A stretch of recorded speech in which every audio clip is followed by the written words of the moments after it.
கிறிஸ்துவில் பிரியமானவர்களே, இந்த நாளுக்கான மாலை நேரமன்னா அப்போஸ்தலனாகிய பவுல் ரோமருக்கு எழுதின நிருபம் 5ஆம் அதிகாரம் 3வது வசனம். ரோமர் 5:3, ரோமன்ஸ் 5:3. அது மாத்திரமல்ல, உபத்திரவம் பொறுமையையும், பொறுமை பரீட்சையையும், பரீட்சை நம்பிக்கையும் உண்டாக்குகிறது என்று நாங்கள் அறிந்து. அதாவது இங்க என்ன சொல்றாரு? அதாவது நமக்கு கர்த்தராகிய இயேசு கிறிஸ்து நமக்கு ஒரு சமாதானத்தை கொடுத்துட்டாரு. நமக்கு அவரோட கிருபையில் இருக்கக்கூடிய ஒரு ஸ்லாக்கியத்தை கொடுத்துட்டாரு.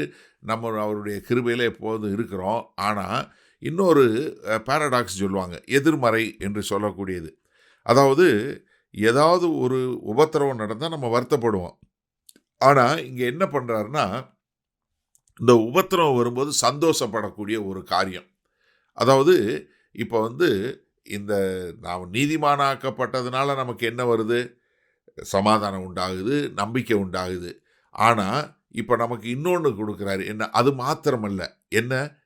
சமாதானம், நமக்கு நம்பிக்கை, அது மாத்திரமல்ல. இப்போ நமக்கு ஒரு உபத்திரவம் என்பதை நம்ம புதிதான பார்வையில் பார்க்கக்கூடிய ஒரு காரியத்தையும் கொடுக்குது. அதாவது நீங்கள் நீதிமானானதுக்கப்புறம் உங்களுக்கு உபத்திரவங்கிறத நம்ம பரிசுத்த பூமியில் நிற்கிறோம். அதனால் நமக்கு அந்த உபத்திரவத்தினுடைய ஒரு புதிய ஒரு மாறுபாடை நமக்கு கொடுக்கக்கூடியது. என்ன இது பண்ணுது? நம்ம இந்த உபத்திரவத்தில் என்ன பண்ணுறோம்? சந்தோஷப்படுறோம். சந்தோஷப்படுறோம். இது எதை காட்டுதுன்னா, நம்ம ஆவிக்குரிய முறையில் ஒரு அடுத்த நிலைக்கு செல்லுகிறோம் என்று சொல்லக்கூடியதா. அதாவது நம்ம என்ன பார்க்கிறோம்னா, இந்த உபத்திரவம் நமக்கு தொந்தரவாக பார்க்காம அதை நம்ம என்ன பார்க்குறோம்? நாம் மேலே செல்வதற்கு, நான் ஆவிக்குரிய முறையில் அடுத்த நிலைக்கு செல்வதற்கு ஒரு வாய்ப்பாக நம்ம பார்க்கக்கூடிய ஒரு கண்களை கொடுக்கிறார். இங்கே கிரேக்க மொழி பதம் சொல்லும்போது கௌச்சோமை என்று சொல்லக்கூடிய ஒரு பதம். அப்படி என்னன்னா, அது நான் ரொம்ப பெருமை பாராட்டுகிறேன் அப்படின்னு சொல்லக்கூடியதாக. யாக்கோபு 1வது அதிகாரம் 2வது வசனத்திலிருந்து பாருங்க. என் சகோதரரே, நீங்கள் சகலவிதமான சோதனைகளில் அகப்படும் போது உங்கள் விசுவாசத்தின் பரீட்சையானது பொறுமையை உண்டாக்கும் என்று அறிந்து அதை மிகுந்த சந்தோஷமாக எண்ணுங்கள். அப்போ என்ன பண்ணுது?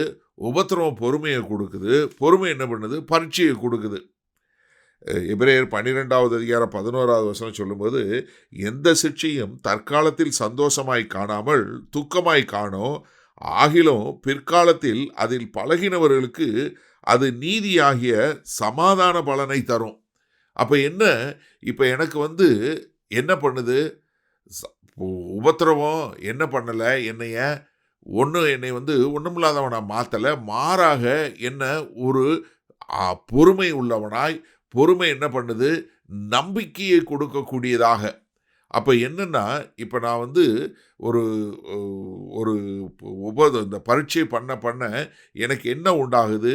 இப்போ ஒரு ஸ்பிரிச்சுவல் ஸ்டாமினான்னு சொல்லக்கூடிய ஒரு ஆவிக்குரிய முறையில் எனக்கு இன்னும் கொஞ்சம் ஒரு பலம் உண்டாகக்கூடியதாக.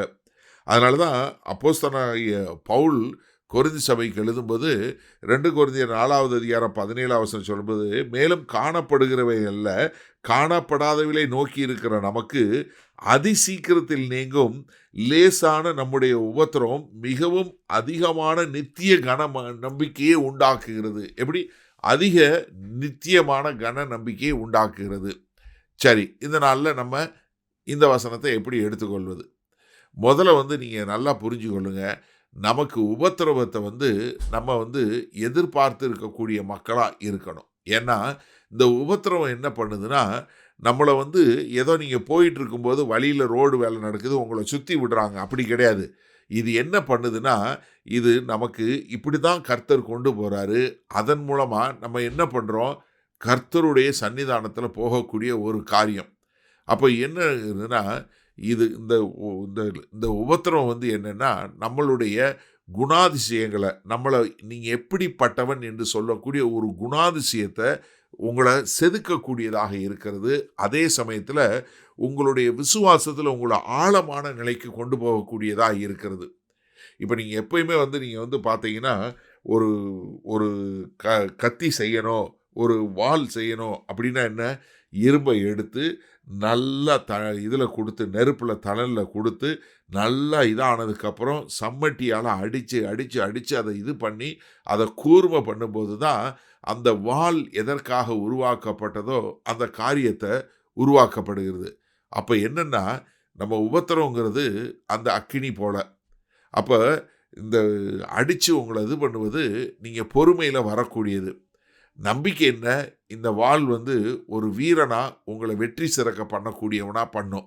அப்ப எனக்கு அருமையானவர்களே, ஒரு ஒரு வாள் செய்வதற்கே இவ்வளவு காரியம் தேவை இருக்குன்னா, அழிந்து போகாத நித்திய பிரசன்னத்துல உங்கள கர்த்தர்ட்ட கொண்டு போய் சேர்க்கணும்னா, அப்ப அதற்கு என்ன பண்ணணும்? கர்த்தர் காரியங்கள செய்யணும் இல்லையா? மகா கிருபையும் இரக்கம் நிறைந்த எங்கள் அன்பின் தகப்பனே, என்ன ஒரு ஆனந்தம் ஆண்டவரே! இதோ எங்களுடைய கர்த்தராகிய இயேசு கிறிஸ்து செய்த காரியங்கள் ஆண்டவரே எங்களுக்கு சமாதானத்தை கொடுக்குது, நம்பிக்கையை கொடுக்குதுல்ல. அது மாத்திரமல்ல, எங்களுக்கு உபத்திரவத்தை கொடுத்து, அதில் பொறுமையில் வரக்கூடிய பரீட்சையும் எங்களுடைய நம்பிக்கையை இன்னும் ஸ்திரப்படுத்துகிறது என்பதை நாங்கள் அறிந்து கொண்டோம். அதனால் நாங்கள் சந்தோஷமாய் உபத்திரவங்களை சகிக்கக்கூடிய காரியங்களில் இருக்க எங்களை ஒப்புக் கொடுக்கிறோம். மீட்பரும் இரட்சகருமாகிய இயேசு கிறிஸ்துவின் மூலம் பிதாவே, ஆமென். கர்த்தர் உங்களை ஆசீர்வதிப்பாராக. நாளை காலை தினசரி தியானத்தில் சந்திப்போம். Good night.